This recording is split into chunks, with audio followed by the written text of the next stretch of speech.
Hi అండి, అందరికీ నమస్కారం అండి. నేనైతే ఈరోజు మటన్ కర్రీ చేశానండి. ముందుగానైతే ఆయిల్ వేసుకొని హోల్ గరం మసాలాలు, పుదీనా, కొత్తిమీర, ఉల్లిగడ్డలు అన్నీ వేసుకొని మంచి ఫ్రై అయిన తర్వాత కొంచెం ఉప్పు వేసుకోవాలండి. ఉప్పు వేసుకుంటే జల్దీ ఫ్రై అవుతుంది. అందుకోసమని నేను ఉప్పు వేసాను పోపులోనే. ఇంకా అది కొంచెం మంచి ఫ్రై అయిపోయిన తర్వాత పసుపు ఇక్కడ డైరెక్ట్ నేను డబ్బాతోనే వేస్తున్నానండి. ఎందుకంటే కొంచెమే ఉండే ఇంకా అందులో, దాని గురించి అని మొత్తం డబ్బాతో సహా అట్లనే వేసాను. అది కూడా కొంచెం కలుపుకున్న తర్వాత కొంచెం ఒక 1 స్పూను అల్లం వెల్లుల్లిపాయ పేస్ట్ వేసుకోవాలి. నేనైతే అప్పుడే ఫ్రెష్గా రుబ్బుకున్నానండి. అల్లం వెల్లుల్లిపాయ పచ్చివాసన పోయేంత వరకు కలుపుకోవాలి. ఇక్కడ తర్వాత నేనైతే ఒక 2 ఆలుగడ్డలు అయితే కట్ చేసి పెట్టుకున్నాను.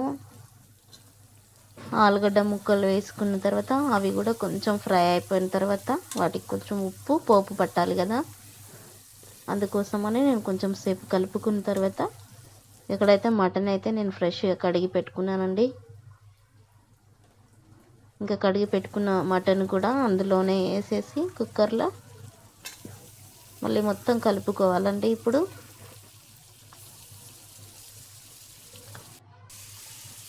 మొత్తం కలుపుకున్నాను కదండి. ఒక చేయితో ఫోన్ పట్టుకొని ఒక చేయితో కలిపితే అసలు అయితలేదండి. కాకపోతే ఇంకా అలాగే ట్రై చేశాను. ఇక్కడైతే మొత్తం కలుపుకొని కొంచెం సేపు అయితే మూత పెట్టుకున్నానండి.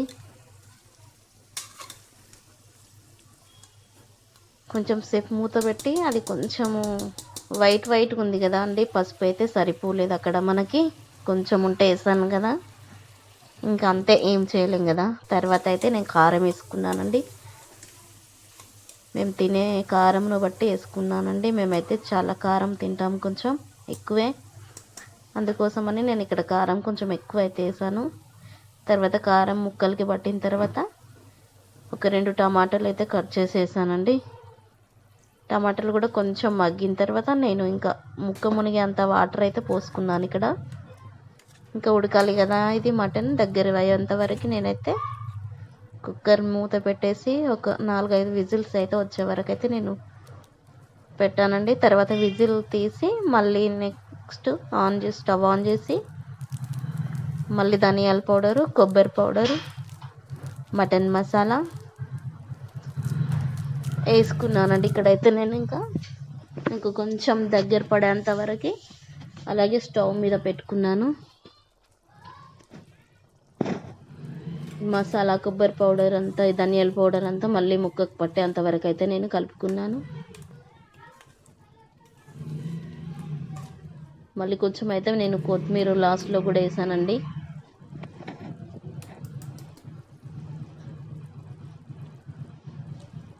ఇంక ఇక్కడ కొంచెం కొత్తిమీర ఉంటే మిగిలింది, కొంచెం అయితే నేను కొత్తిమీర వేసాను.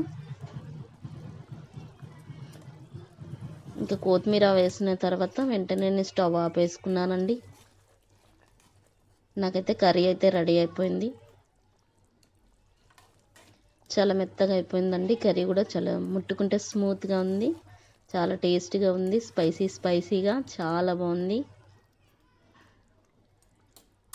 ఇక్కడైతే నేను కుక్కర్ నుంచి అయితే సపరేట్ చేసుకున్నానండి. వేరే గిన్నెలోకి అయితే ఎత్తేసుకున్నాను నేను కర్రీ మొత్తం. మళ్ళీ కొంచెం కుక్కర్ మూత అట్లనే పెట్టి చూసాను. లాస్ట్లో కూర అయితే ఫుల్ రెడీ అయిపోయింది మనకి. ఇంకా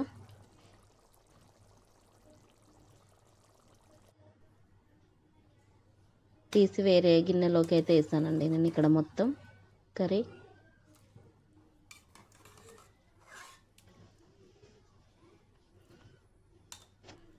మటన్ అంటే మా ఆయనకు చాలా ఇష్టం అండి. నేను మటన్ అయితే ఎక్కువ తినను, ఎందుకంటే నాకు చికెన్ ఫేవరెట్ ఉండే, egg chicken, no egg no chicken. ఇప్పుడైతే ఇంకా మా ఆయన కోసం అయితే మటన్ కర్రీ అయితే తనకి ఇష్టం ఉన్నట్లుగా మంచిగా చేస్తానండి. మటన్కి కాంబినేషన్ బగారా రైస్ కూడా చేశాను. ఇక్కడ ముందుగా అయితే స్టవ్ మీద కుక్కర్ వేసుకొని కుక్కర్లో ఆయిల్ వేసుకొని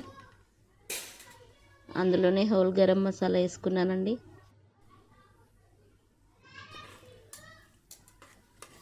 ఇంక ఇక్కడనే నేను పచ్చిమిర్చి, కొత్తిమీర, పుదీనా వేసుకున్నాను. ఆనియన్ అయితే నేను వేయలేదు, ఎందుకంటే ఎండాకాలం కదా అండి. ఇంకా నాకైతే కొంచెం రైస్ అయితే ఎక్కువ వండుకున్నాను, దాని గురించి మళ్ళీ ఆనియన్ వేస్తే ఖరాబ్ అయిపోతుంది కదా తొందరగా, అందుకోసమని నేను వేయలేదు. ఇంకా నెక్స్ట్ అల్లం వెల్లుల్లి పేస్ట్ అయితే వేసుకున్నాను, పచ్చి వాసన అంతా పోయేంత వరకు. ఇక్కడైతే వాటర్ వేసుకుంటున్నానండి నేను. నాకు ఒక గ్లాస్ వాటర్ అయితే 2 గ్లాసుల ఒక గ్లాస్ రైస్ అయితే 2 గ్లాసుల వాటర్ వేసుకున్నానండి. ఎందుకంటే నేను నానపెట్టలేదు రైస్, అప్పటిదప్పుడు వేసుకున్నాను కాబట్టి రెండు వడ్డుతాయి అన్నమాట. నానబెట్టుకుంటే 1కి 1.5 వేయాలి. ఇంకా అంతే అండి. నా వంట మీకు నచ్చినట్లయితే లైక్ చేయండి, షేర్ చేయండి, సబ్స్క్రైబ్ చేయండి, మాకు కూడా సపోర్ట్ చేయండి.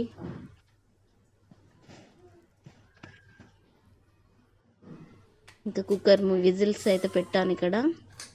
ఇంకా అన్నం అయితే అయిందండి, ఒకసారి చూద్దామనేసి కుక్కర్ మూత ఓపెన్ చేశానండి. రైస్ అయితే బరాబర్ అయిపోయింది ఫ్రెండ్స్.